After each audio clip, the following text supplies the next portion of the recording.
অনাড়ম্বর আয়োজনে পালিত হল বিএনপি চেয়ারপারসন ও সাবেক প্রধানমন্ত্রী বেগম খালেদা জিয়ার ৮১তম জন্মদিন। ৯০-এর এরশাদ বিরোধী আন্দোলন, শেখ হাসিনার ১.৫ দশকের ফ্যাসিবাদী শাসনের বিরুদ্ধে আপসীন নেতৃত্ব তাকে নিয়ে গেছে অনন্য উচ্চতায়। দলীয় প্রধানের রোগমুক্তি কামনায় মিলাদ ও দোয়া মাহফিলের মাধ্যমে বেগম জিয়ার জন্মদিন পালন করছে বিএনপি। নয়াপল্টনে এক আয়োজনে বিএনপির নীতি নির্ধারকরা বলেন, এখনও দেশ নিয়ে এবং জাতীয় নির্বাচন বানচালে নানা ষড়যন্ত্র চলছে। সবাইকে ঐক্যবদ্ধভাবে কাজ ষড়যন্ত্র মোকাবেলার আহ্বান জানান তারা। মনিরুল হাসান জানাচ্ছেন বিস্তারিত। সাধারণ থেকে তিনি হয়ে উঠেছিলেন অসাধারণ। রাষ্ট্রপতি জিয়াউর রহমানের হত্যাকাণ্ডের পর ১৯৮২ সালে গৃহবধূ বেগম খালেদা জিয়ার রাজনীতিতে আগমন। এরশাদের বিরুদ্ধে ৯ বছরের আপসীন আন্দোলনের মাধ্যমে দেশবাসীর কাছে তিনি হয়ে ওঠেন দেশনেত্রী। সন্ত্রাস, জঙ্গিবাদ সব দমন করে বাংলাদেশের সামনের দিকে এগিয়ে নিয়ে যাব। 111-এর মঈনুদ্দিন ফখরুদ্দিনের সেনা সমর্থিত সরকারের বিরাজনীতিকীকরণের বিরুদ্ধে অসামান্য দৃঢ়তা নিয়ে দাঁড়িয়েছিলেন এই লৌহমানবী। শেখ হাসিনার ফ্যাসিবাদী শাসনের ১.৫ দশক নানা অত্যাচার নির্যাতন সহ্য করেও বেগম খালেদা জিয়ার লড়াই ছিল অনমনীয়, দুর্বার। আওয়ামী লীগের শাসনামলে দীর্ঘদিন কারাবন্দী থাকার পর গেল বছরের ৫ আগস্ট ছাত্র জনতার গণঅভ্যুত্থানে শেখ হাসিনার পতন ও দেশ ছেড়ে পালিয়ে যাওয়ার পর কারাগার থেকে পুরোপুরি মুক্ত হন তিনি। স্বৈরশাসক শেখ হাসিনার পতনের পর হাসপাতালে চিকিৎসাধীন অবস্থায় বেগম জিয়ার বার্তা ছিল, প্রতিহিংসা নয়, দেশকে এগিয়ে নিতে হবে সবাই মিলে। ধ্বংস নয়, প্রতিশোধ নয়, প্রতিহিংসা নয়, ভালোবাসা, শান্তি ও জ্ঞান ভিত্তিক সমাজ গড়ে তুলি। ২৪-এর গণঅভ্যুত্থানে স্বৈরাচারমুক্ত বাংলাদেশে ভিন্ন পরিস্থিতিতে অনাড়ম্বর পরিবেশে তেমন কোনো আয়োজন ছাড়াই বেগম খালেদা জিয়ার ৮১তম জন্মদিন পালন করছে বিএনপি নেতাকর্মীরা। দলীয় প্রধানের রোগ মুক্তি কামনায় মিলাদ ও দোয়া মাহফিলের বাইরে কোনো আয়োজন না করতে দলের পক্ষ থেকে দেয়া হয়েছে কড়া নির্দেশনা।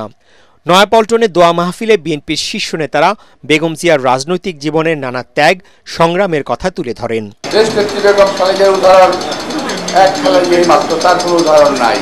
একজন গৃহবধূ থেকে রাজপথে নেমে এসে জনগণের কাতারে থেকে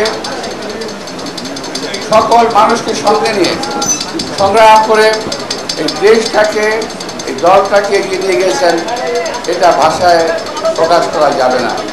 তাকে বারবার জেলে যেতে হয়েছে এবং শেষ পর্যন্ত তাকে দণ্ড দিয়ে একটা নির্জন কারাগারে রাখা হয়েছিল। ভুল চিকিৎসা দিয়ে তাকে মৃত্যুর মুখে ঠেলে দেওয়া হয়েছিল এবং সুচিকিৎসার জন্য বাইরে যেতে না দিয়ে তার মৃত্যু নিশ্চিত করার চেষ্টা করা হয়েছিল। কিন্তু আল্লাহ যাকে রাখেন তাকে মারার ক্ষমতা কারো নেই। সংস্কার বিচারের আড়ালে জাতীয় নির্বাচন নিয়ে নানা ষড়যন্ত্র হচ্ছে অভিযোগ করে নেতাকর্মী দেশবাসীকে সতর্ক থাকার আহ্বান জানান নীতি নির্ধারকরা। আবার যে পরিবর্তন আসতে যাচ্ছে, আবার যে গণতন্ত্র পুনঃপ্রতিষ্ঠা হতে যাচ্ছে, সেটাও বিএনপির নেতৃত্বেই হতে যাচ্ছে। সামরিক স্বৈর শাসনের গোরস্থানে গণতন্ত্র রচনা করেছিলেন দেশনেত্রী বেগম খালেদা জিয়া, আর এই ফাঁসিবাদের জায়গায় গণতন্ত্রের সূচনা করবেন আবার জনাব তারেক রহমান। আমরা সেই শুভ দিনের প্রতীক্ষা করছি। বিএনপি নেতারা বলেন, তারেক রহমানের নেতৃত্বেই গণঅভ্যুত্থানের আকাঙ্ক্ষা বাস্তবায়নের পথে হাঁটবে দেশ, আর এতে অভিভাবকের ভূমিকায় থাকবেন বেগম খালেদা জিয়া। মইনুল হাসান, এটিএন বাংলা, ঢাকা।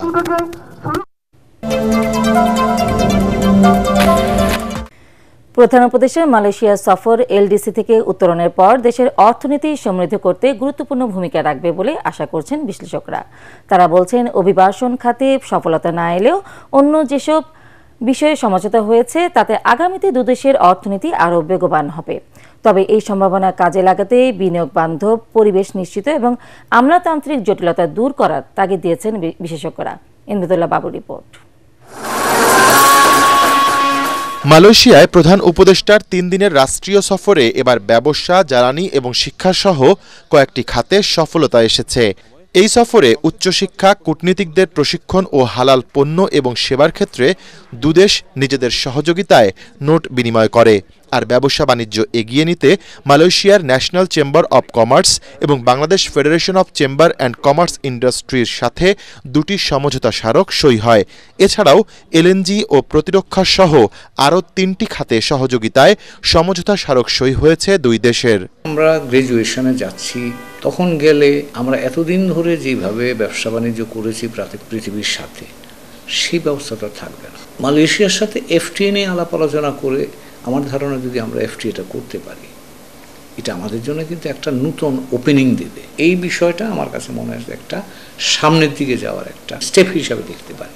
এনার্জি সিকিউরিটির জায়গায় কিন্তু গুরুত্বপূর্ণ কয়েকটা বিষয় আসছে। এলএনজির ইনফ্রাস্ট্রাকচার এবং রিনিউয়েবল এনার্জি।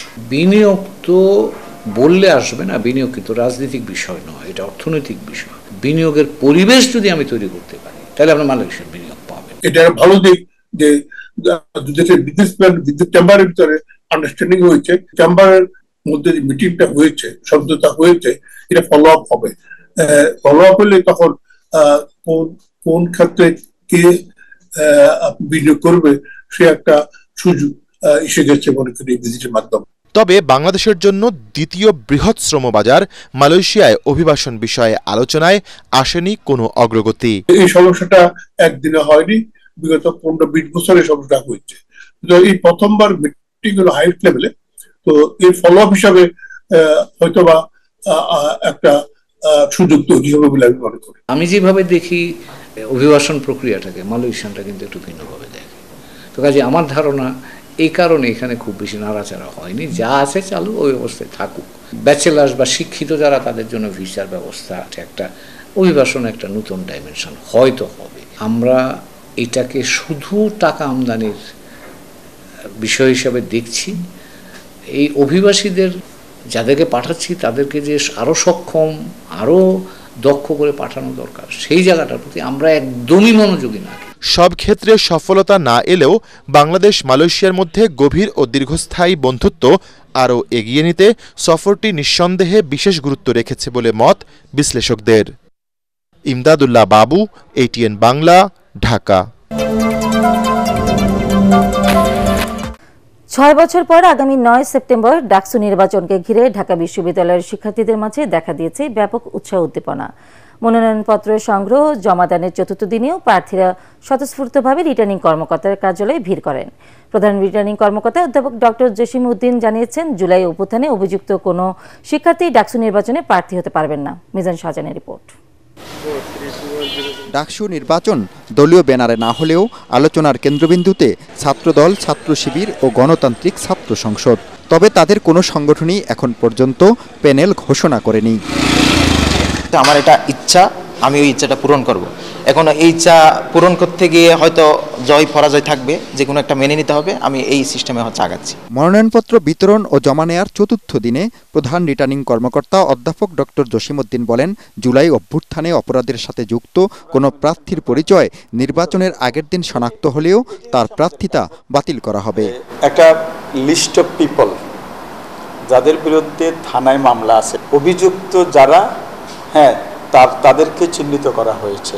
আমরা তালিকার সবাইকে শনাক্ত করতে পারিনি মনে হচ্ছে। ভোটের আগের দিন পর্যন্ত যদি এই জাতীয় কারণে পাওয়া যায়, যেটা সিন্ডিকেট থেকে সিদ্ধান্ত হওয়া, তাদেরকে আমরা এই প্রক্রিয়া থেকে বিরত রাখবো। গত 12 আগস্ট থেকে ডাকসু ও হল সংসদ নির্বাচনের মনোনয়নপত্র বিতরণ চলছে। মনোনয়নপত্র বিতরণের শেষ তারিখ 18 আগস্ট, জমা দেওয়া যাবে 19 আগস্ট পর্যন্ত। ডাকসু নির্বাচনে মোট ভোটার 39,775 জন, এর মধ্যে ছাত্র ভোটার 20,873 জন আর ছাত্রী ভোটার 18,902 জন। সাধারণ শিক্ষার্থীরা বলছেন, তারা এমন একটি কার্যকর ডাকসু চান যেখানে নির্বাচিত প্রতিনিধিরা তাদের স্বার্থের কথা চিন্তা করবেন। দলীয় স্বার্থের ঊর্ধ্বে উঠে সাধারণ শিক্ষার্থীদের কথা যারা ভাবেন, যারা চিন্তা করেন, তারা নির্বাচিত হলেই একটি কার্যকর ডাকসু হবে, এমনটি বলছেন বিশ্ববিদ্যালয়ের সাধারণ শিক্ষার্থীরা। মিজান শাহজাহান, ATN বাংলা, ঢাকা বিশ্ববিদ্যালয়।